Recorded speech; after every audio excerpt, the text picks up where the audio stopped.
bonjour. Dans cette capsule vidéo, nous ferons un exemple supplémentaire de mesure de tendance centrale, en fait, de la recherche de mesure de tendance centrale avec un tableau à données condensé. Donc, on va prendre l'exemple qui est ici, c'est-à-dire dans un laboratoire de biologie, on a consigné le nombre de souriceaux dans 121 portées de souris. Donc, on a comme 121 accouchements de souris, si vous voulez. Et voici ce qui s'est passé. On a eu un souriceau, donc un bébé 7 fois, 2 bébés 11 fois, et finalement, on continue comme ça, jusqu'à temps qu'on s'est rendu jusqu'à 9 bébés dans un seul accouchement de souris. Donc, c'est arrivé une seule fois, une fois 8, et 11 fois, on a eu 7. Donc, et ainsi de suite, pour un total de 121 accouchements. Et là, on va vous poser différentes questions. Donc, tout d'abord, première question dans ce contexte-là, on va y aller comme ça. Quel est le mode? Ben, le mode, le petit truc qu'on se donnait, c'est quel est ce qui est le plus à la mode? Ben, l'accouchement qui est le plus à la mode, il est arrivé 31 fois, 31 répétitions, on a eu 6 souriceaux. Donc, c'est ce qui est arrivé le plus souvent. Quel est le mode? 6 souriceaux par portée. Et on pourrait écrire, est ce qui revient le plus souvent. Quel est l'effectif du mode? L'effectif, c'est quel est le nombre de fois que le mode, c'est-à-dire 6, s'est répété. Ben, il s'est répété 31 fois. À 31 reprises, on a eu 6 bébés. Question suivante. Quelle est la médiane? Ben, la médiane, en fait, pour aller chercher notre médiane, on a besoin d'aller chercher notre position de la médiane. Puis notre position de la médiane, elle se calcule avec notre formule, position médiane, n plus 1 qu'on divise par 2, donc c'est pas ça que je vais bouger, excusez, n plus 1 divisé en 2, on a 121 accouchements plus 1, 122, qu'on divise en 2, ça me donne le 61e. Donc, pour trouver le 61e accouchement, si je les place tous en ordre croissant, ben, j'ai pas le choix, il faut que j'aille faire ma colonne effectif cumulée. Donc, les 7 premiers accouchements avaient un seul bébé.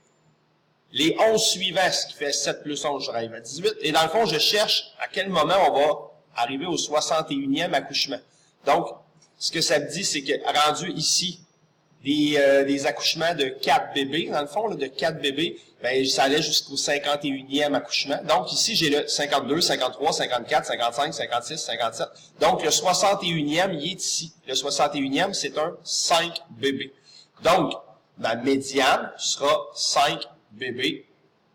Donc, médiane égale 5 souriceaux. Ça correspond au nombre de souris que contient la portée qui est située au centre, si on les place les 121 en ordre croissant. Combien de données sont égales à la médiane? Ben, la médiane, on a dit que c'était 5. Donc, combien de données sont égales? Ben, il faut juste se rapporter que, dans le fond, il y a 26 accouchements qui étaient 5. Il y en a un de ceux-là que c'est la médiane. Donc, il y en a 25 qui sont égales à la médiane. Donc, puisque l'effectif, c'est ce que j'ai écrit, puisque l'effectif est 26, il y a 25 portées égales à celle qui est au centre.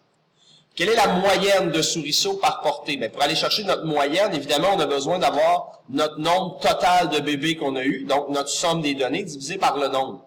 Le nombre, évidemment, ça va être 121 accouchements, mais pour avoir notre total, on n'a pas le choix. Il a fallu se rajouter une petite colonne ici, qui est la colonne produit.